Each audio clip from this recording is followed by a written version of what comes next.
You know, another important aspect of the resume is to tell employers what kind of education and training and credentials that you have. That's very important to employers too. So people need to list on their resume if they've had, say, additional advanced, say, education. Maybe they've had a degree. So listing what that specific degree is and what institution they've received it from, including the city and the state. If they have a good grade point average, say 3.5 or higher, it would be important to list that. If the graduation has been recent, say the last 5 years or so, that's perfectly fine to show that. But if it's something that's, say, older, especially, you know, quite a few years back, you want to be careful of that because it might send the message that the training is not current, but then also it could give your age away as well.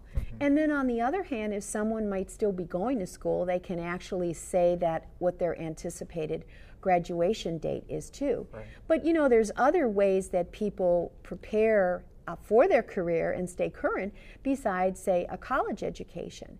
There might be additional training that an employer offers. It's important to, I think, list that as well. Or people may have certifications or some forms of license. So to list what those specific credentials are, where they've received them from. Sometimes there's even a certification or a licensure number. You know, what the credentialing body is. Those are all important for people to list on their resume. And a lot of people discount the on-the-job training that they receive. They don't include that on their resume because they don't think of it as being formal.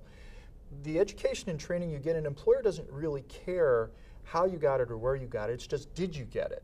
Because the training that you received and the education that you've gotten through a higher institution gives them less things that they have to teach you. So even on-the-job training, something that you were taught, even though it wasn't in a formal setting, if it was something unique that a lot of people in your field don't have, it's extremely important to list that under the education and training section as well, so an employer can recognize that you've gotten some very good training and you know exactly how to do something.